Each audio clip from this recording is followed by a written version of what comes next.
Yeah, the one and only Dog Waters, James Williams, the Stankonia ambassador, and I'm back. And I want to say something to you right now. Yeah.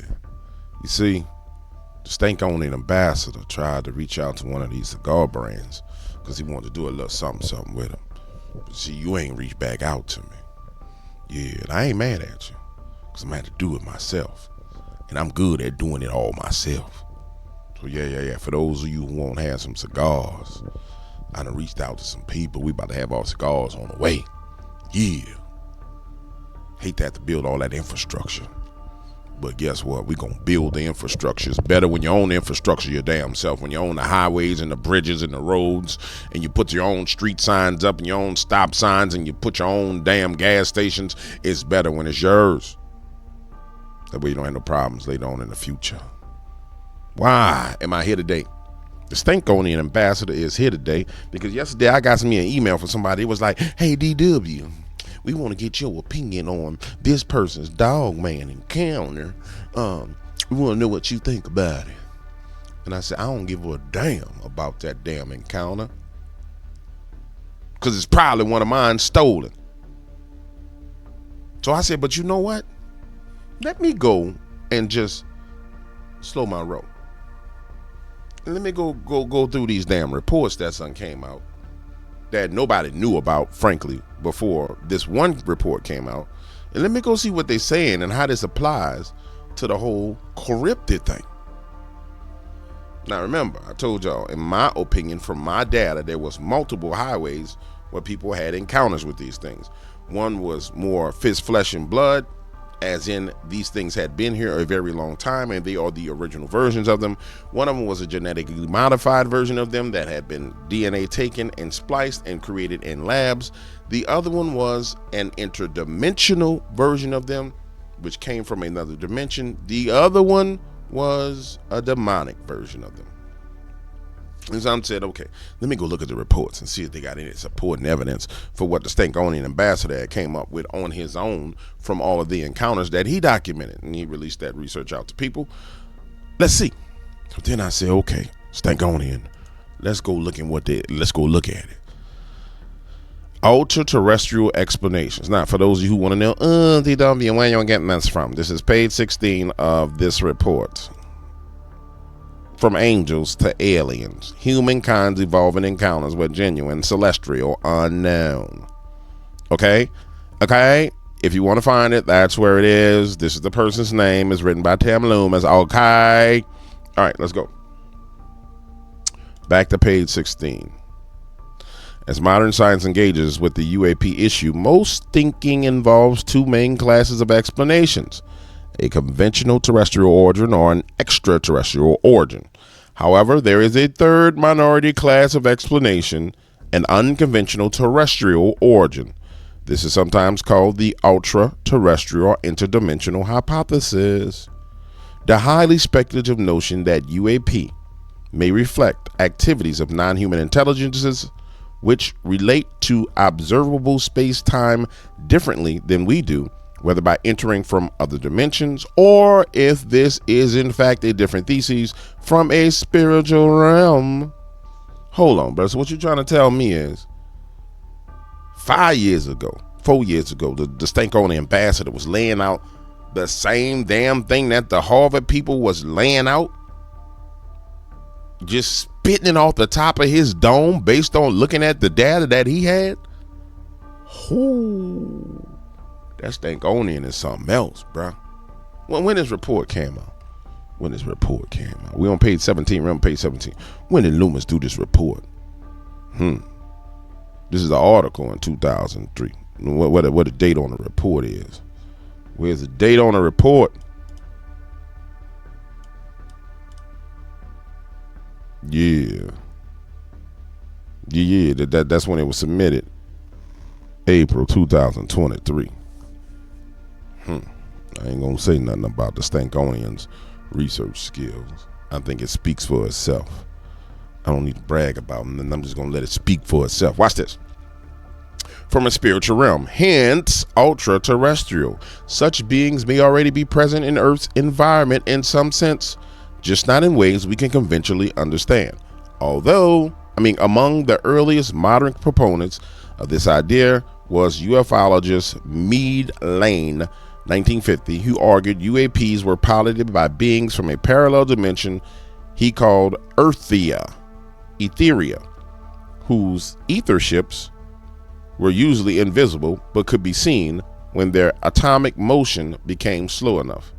The notion was developed by Vallée, 1969 and 2008, and Keel, 1970, 1976, the latter coining ultra-terrestrials to describe such beings, describing them as entities potentially composed of energy inhabiting a spectrum, quote-unquote, wavelength of energy, which can neither be observed or even presently detected.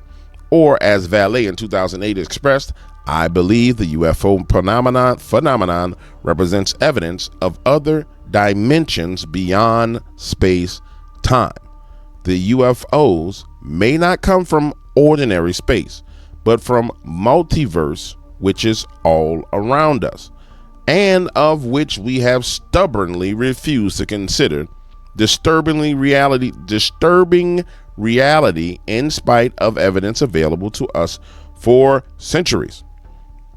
While such possibilities may be far-fetched to modern ears, many UAP scholars allude to such possibilities. Even if they do not use ultra-terrestrials per se, this openness was exemplified by Senator Harry Reid, a driving force behind efforts towards greater openness to UAP among U.S. authorities.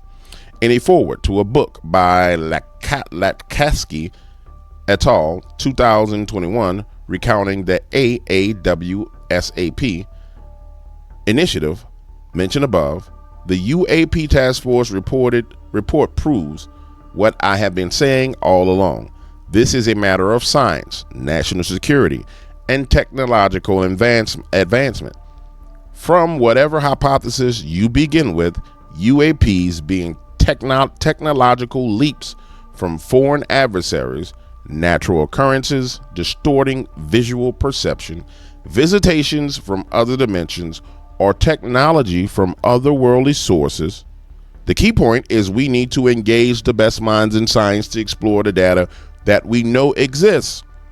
As the portion in italics shows, visitations from other dimensions is the portion in italics. As the portion in italics shows, serious scientists are truly contemplating the possibility that UAP may involve beings materialized from another dimension in some way.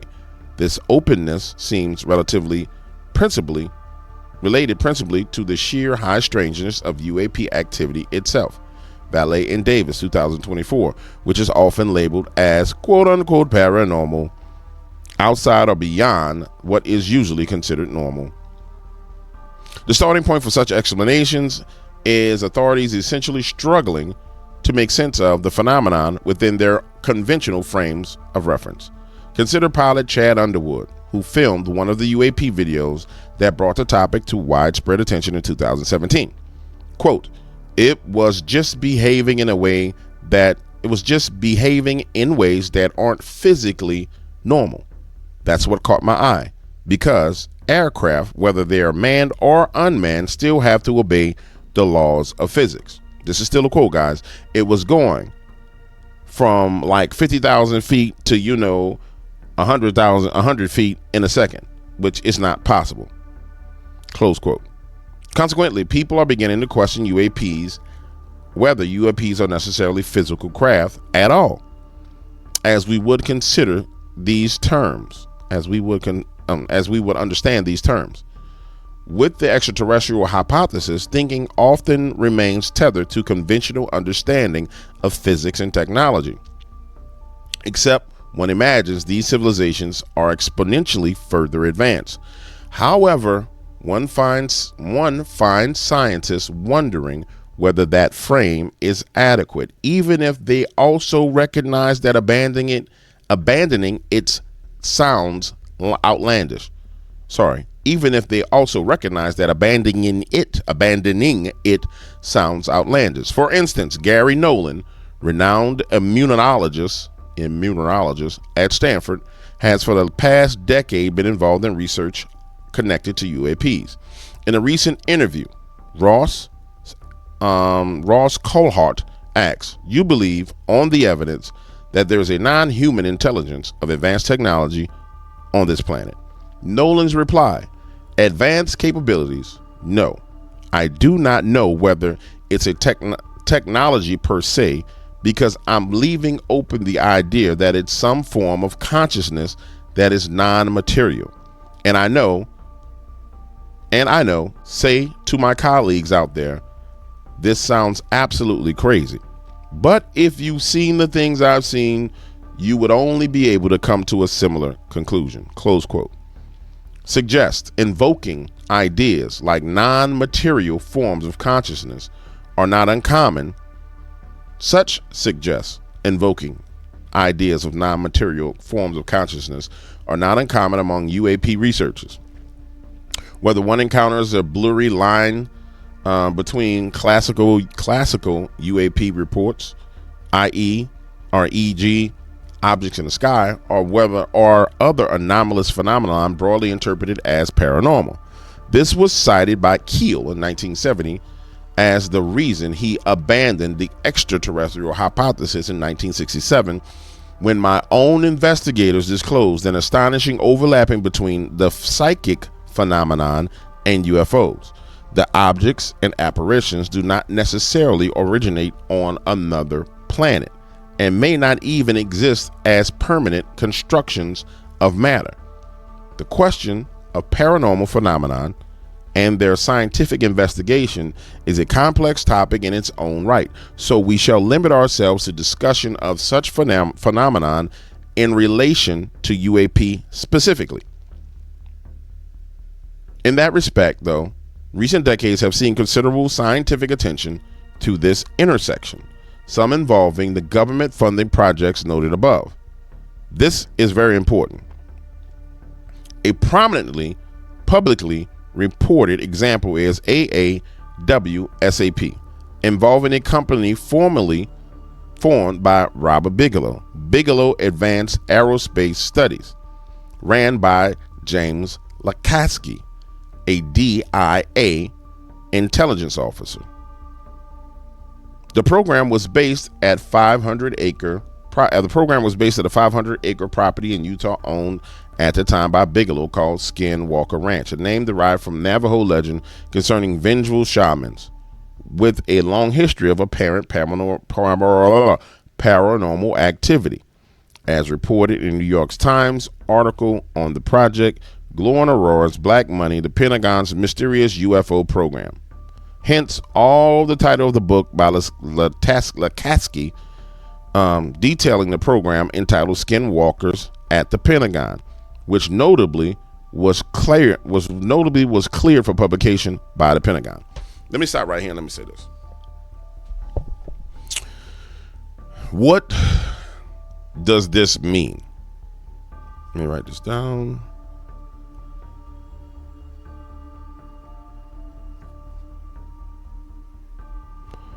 What does this mean?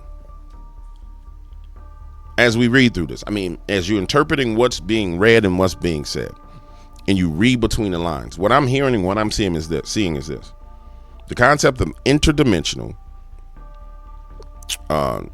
entities, whether UAPs or anything else that has manifested at that ranch. And if you guys remember, there was a Skinwalker Ranch movie that kind of, quote unquote, was supposed to be disclosing some of the phenomenons that happened there. You're going to have to tie that to interdimensional.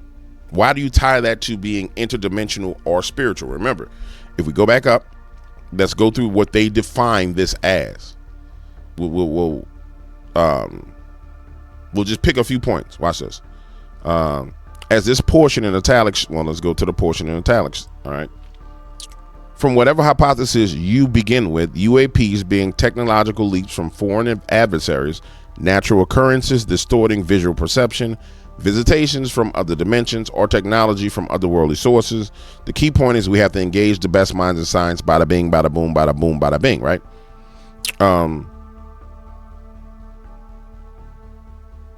Go here. This openness seems related principally to the sheer high strangeness, which is a terminology that that was rolled out. Yeah.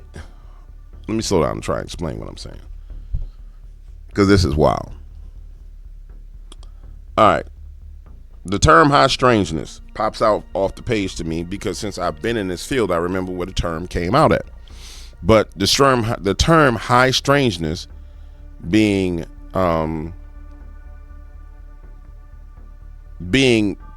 more and more prominent maybe like 6 years ago. Now, according to this document, the term was still developed in 2004. 2004 was the first time they started talking about it. But high strangeness itself popping up, I think it was maybe like 6 years ago. It was before Linda Godfrey died. I remember high strangeness being everywhere. Everybody talking about high strangeness. But then being directly linked to black budget dollars from the government going to Skinwalker Ranch tells me a lot. It tells me there's a direct component of this that's been driven by black budget finance from the government, and therefore there's a narrative that needs to be maintained for the protection of whatever they discovered or whatever they developed, which means that as you dig deeper and you see we go back and talk about how when you talk about certain subjects or when you touch on certain subjects, you see this resistance that's robotic in comment sections on YouTube, like bots. Now I understand where the black budget for the bots come from. I mean, that's where the budget comes from. And then when you see the Skinwalker Ranch pushed into the forefront of the narrative, the reason why that's done is because it has to be at the forefront, because the only way you can control the narrative around that high strangeness is if you usher it to the front and you keep it in the front. If anybody else is able to bring it to the forefront, then they control that narrative. So what happens is you got black budget finance that pushed it to the forefront, and that makes sense. That's why it's all over TV shows and all the rest of the stuff, because that narrative around all of this needs to be controlled. If you kind of imagine, it's going to sound crazy, but kind of imagine each topic as its own little city. So let's take Skinwalker Ranch, right? Imagine a city with walls, right? And inside of the Skinwalker Ranch city, let's see what's in there. There's ghosts and apparitions. There's UFOs. These are all buildings, right? There's ghosts and apparitions. There's UFOs. There's Dogman. There's Bigfoot encounters. There's Native American shaman. There's all these things that comprise what would be considered paranormal. So they fortified paranormal by taking control of the narrative. But it all came under Skinwalker Ranch. It may not make sense to you, but if you, the best I can do is explain it to you that way.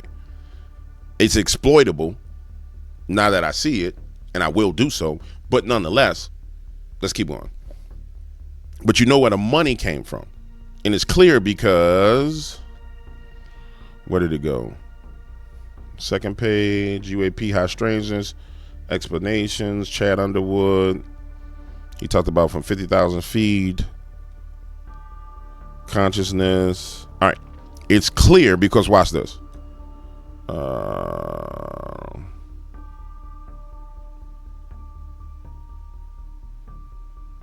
The question of paranormal phenomenon, but it's still is a complex one. Shall discuss UAP. All right, well, I start here.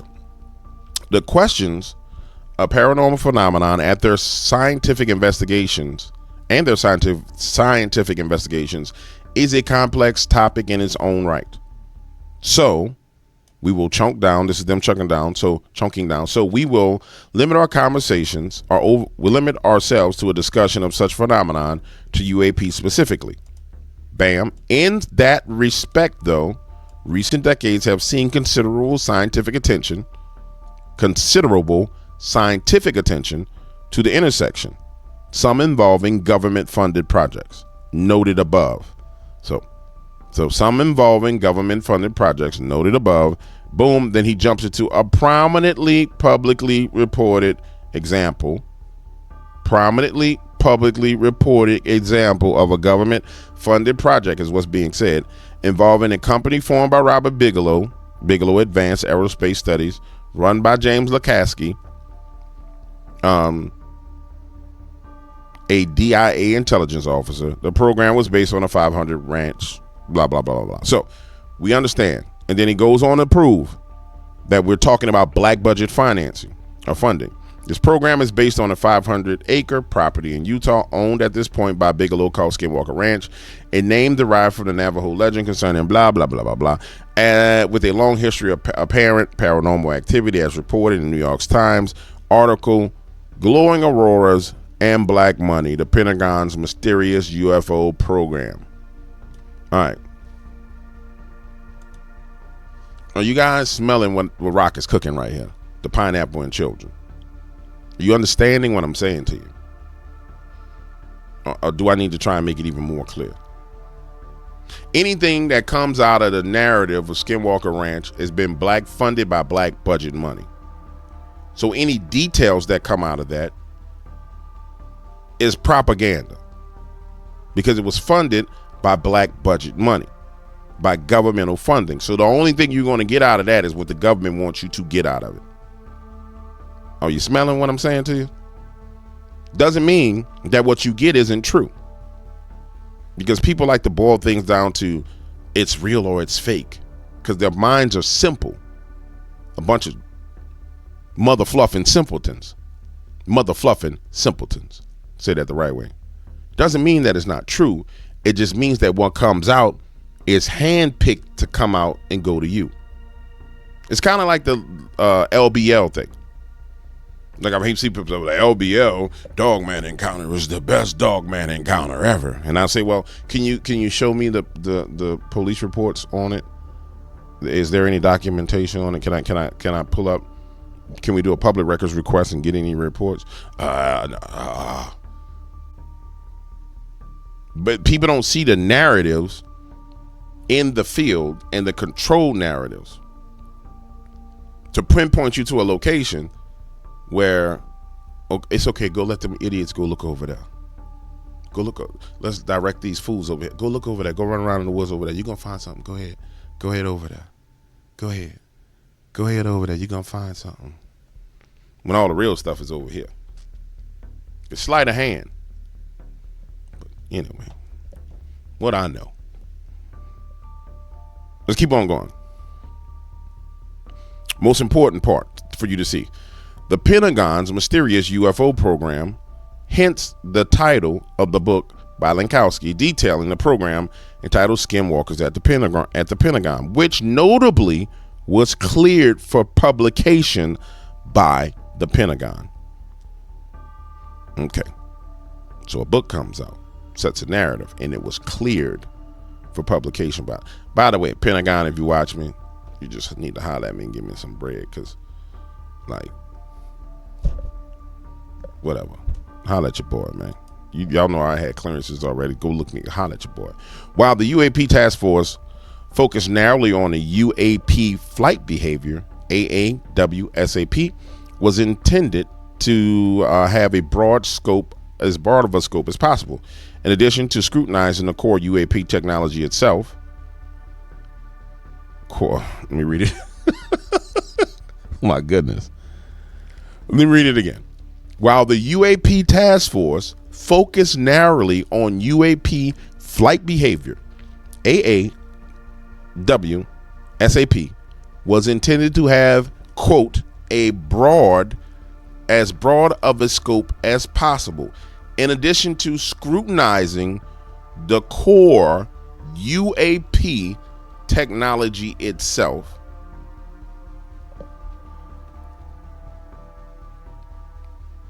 how does a mother fluffer scrutinize core UAP technology without having it?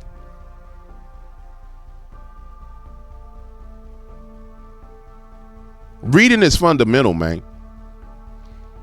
Like, reading, stop it, James. Stop it, Stankonian.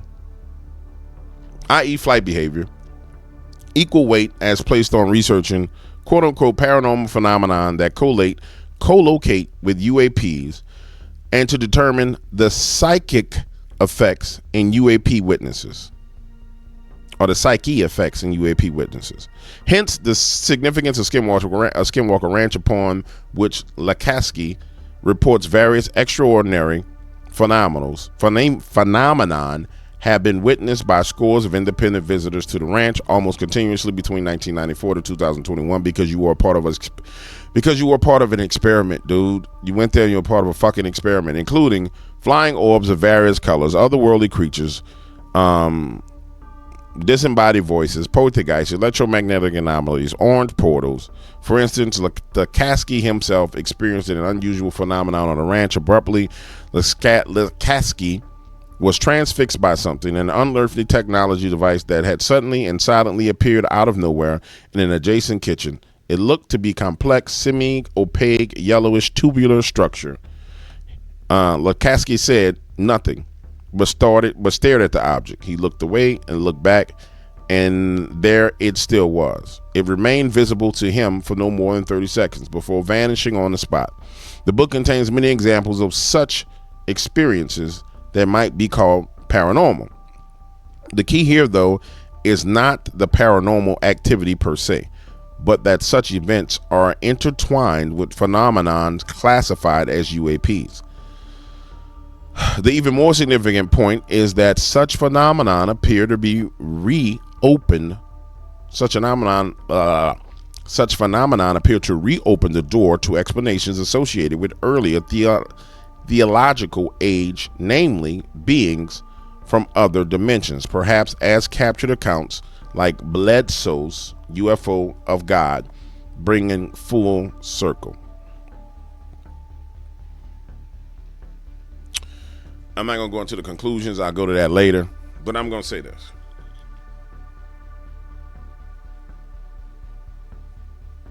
Yeah, I'm going to say this with all confidence. And I do say this with all confidence in the world. This report, if you actually read, that first report that came out points you to all the rest of the reports that actually tell you the truth about everything going on in the paranormal, encrypted, and UFO world. But you have to read in between the lines and understand what's being said.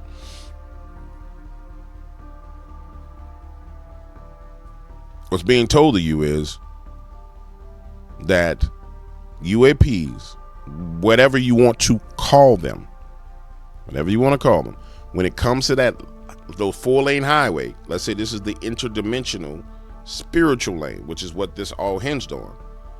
Not only is there's well-documented and accepted well-documented occurrences, but these people know for a fact, and they've been controlling the narrative around those occurrences. Now, they've been battling because clearly they had to roll out the entire Skinwalker Ranch thing. I had to roll out a campaign. Even now, I think there's still a TV show. I think they're probably taking over the narrative. But if you are a content creator on YouTube and you one of those people like, yeah, I'm going to go cover Skinwalker Ranch. Yeah, I'm covering Skinwalker Ranch. Yeah. You saving them money, you dumbass. I'm out of here.